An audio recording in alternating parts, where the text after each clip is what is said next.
Conte de fées en français. Princesse Cristal. Il y a très très longtemps, alors que les royaumes du monde entier n'avaient pas encore été nommés, un grand et vieux dragon vivait au sommet d'une haute montagne au centre de la terre. Il pouvait voir tout ce qui se passait partout au moyen de ses lunettes magiques, qui lui permettaient de voir à travers les substances solides, des bois épais et des blancs d'eau scintillants. Or, pour les 4 royaumes qui existaient alors, il y avait 4 souverains. Le roi du Nord, le roi du Sud, le roi de l'Est et le roi de l'Ouest.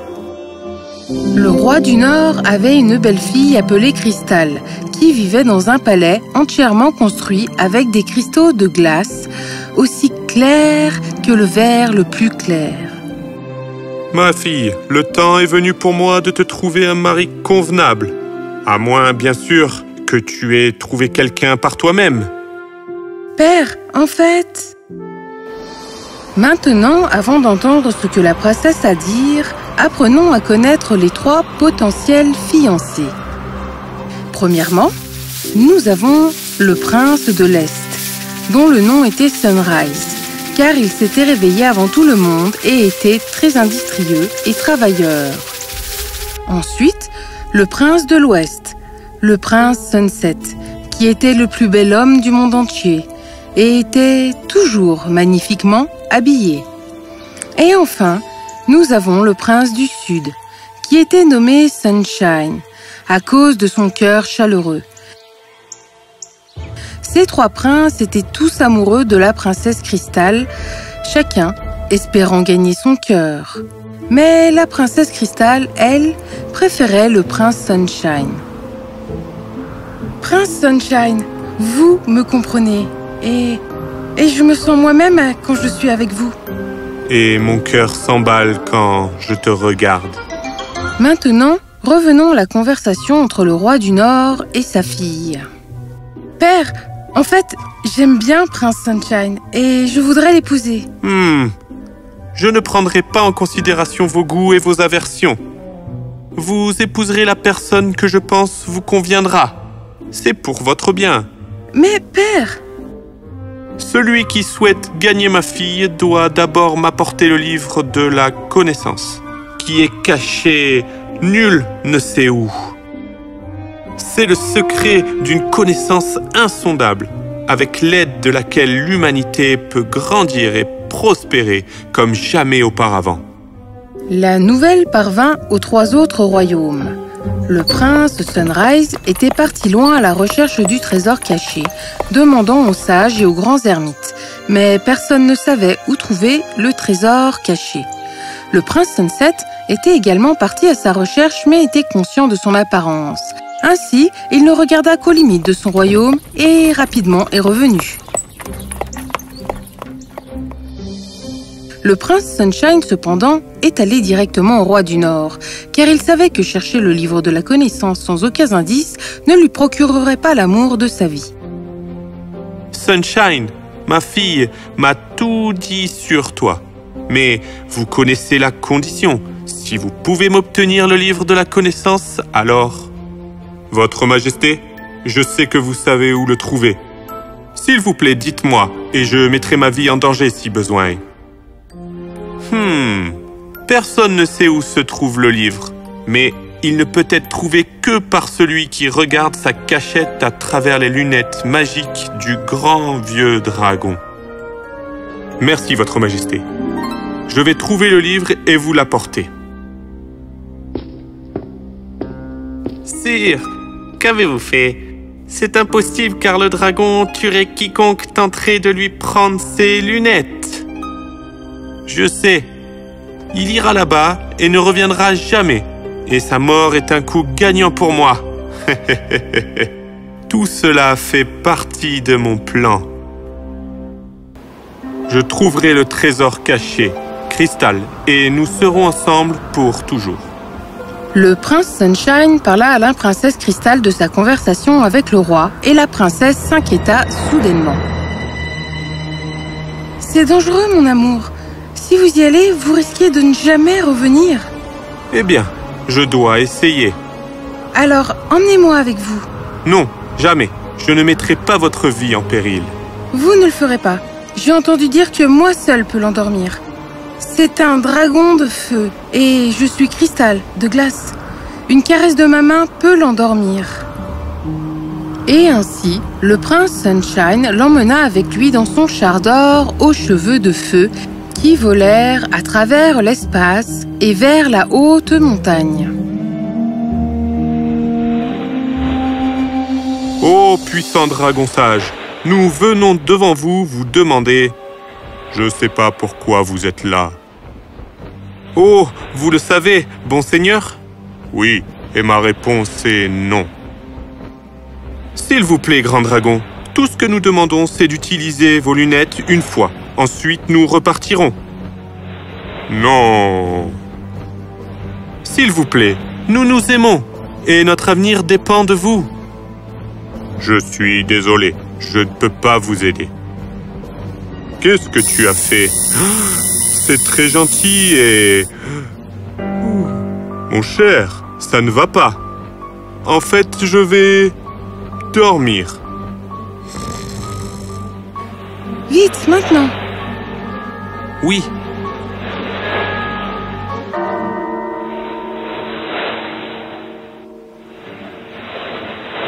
C'est sous la langue.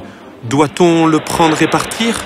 Non, c'est du vol. Et notre amour n'est pas si faible qu'il ait besoin d'utiliser des moyens infects. Placez les lunettes sur lui. Nous le solliciterons à nouveau. Hein? Je me suis endormi? Oui, et nous savons maintenant où se trouve le trésor. Nous avons utilisé vos lunettes pour le voir. Nous aurions pu prendre le trésor pendant que vous dormiez, mais nous ne l'avons pas fait. Notre amour n'est pas si faible. Oui, tout ce que nous voulons, c'est que vous nous le donniez volontairement comme une bénédiction. Le livre de la connaissance aidera l'humanité. Ne voulez-vous pas cela? J'admire votre intégrité, mais je suis désolé de dire que je sais que celui qui cherche le livre n'a pas de bonnes intentions. Père? Impossible. Il a essayé de trouver le livre, mais je l'ai caché sous ma langue, car le livre de la connaissance est une affaire délicate. Nous ne comprenons pas. Le livre de la connaissance est composé de toutes sortes d'informations et rempli de sagesse. Mais il y a aussi des informations qui peuvent être mal utilisées. Et c'est mon souci. Que voulez-vous dire? Vous voyez, le serpent utilise son venin pour se défendre. Mais quand l'homme l'a découvert, ils l'ont utilisé à leur avantage pour exploiter le poison. Mauvais usage de connaissances. Un autre exemple. Tout ce que vous voyez autour de vous, et vous y compris, est fait de matière. Et sa plus petite unité s'appelle un atome. L'énergie nucléaire est l'énergie produite lorsque le noyau d'un atome est divisé en noyaux plus petits par le processus appelé fission. La fission des gros atomes produit une grande quantité d'énergie. En effet, la fission d'1 gramme d'uranium 235 produit la même quantité d'énergie que la combustion de 3 tonnes de charbon. L'énergie produite par la fission de l'uranium peut être exploitée pour produire de l'électricité et alimenter des machines qui réduisent les efforts humains. C'est étonnant. Eh bien, voici le mauvais usage de cette connaissance. Il peut également être utilisé pour alimenter des armes destructrices qui peuvent anéantir des villes, des royaumes et même des civilisations. Et il y en a beaucoup d'autres. Je peux continuer encore et encore. Je comprends votre tourment, sire. Mais ne vous inquiétez pas, car nous sommes sûrs que le roi du Nord utilisera la connaissance pour le bien. Oui, Père ne ferait jamais de mal à personne. Le dragon sourit parce qu'il savait que le prince et la princesse étaient des âmes innocentes au cœur pur, car il avait gardé un œil sur eux, comme il le fait avec tout le monde, dans tout le monde. Bien. Tiens, prends-le. Continue. Mais je viens aussi avec vous. Seulement, je serai invisible. Voyons si vous avez raison.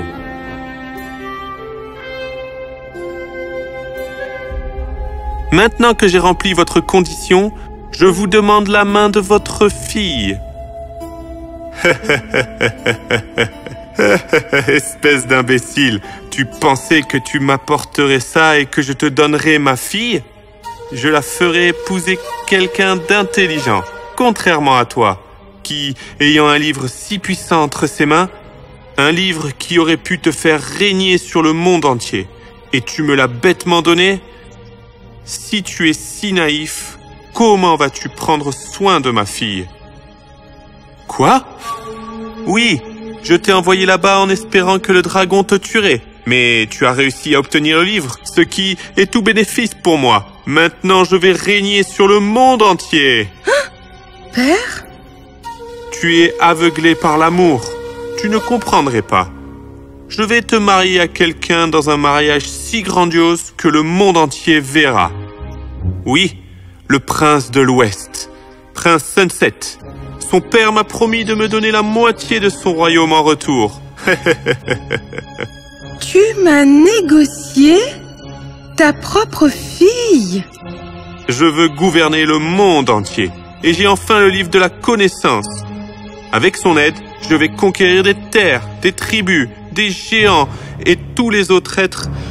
Tout le monde se prosternera devant moi. Nous gagnerons le monde entier, Cristal. Le monde entier! Vous n'avez même pas pu gagner le cœur de votre fille. Comment gagnerez-vous le monde? Je n'ai jamais pensé que mon père deviendrait un monstre. Assez! Hein?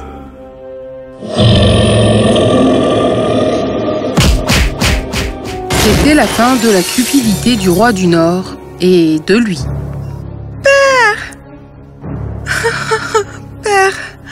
Voyez ce que votre cupidité a fait, Père! Père! Son esprit maléfique aurait détruit le monde. Il a eu ce qu'il méritait, Karma. Qu'est-ce que je vais faire maintenant?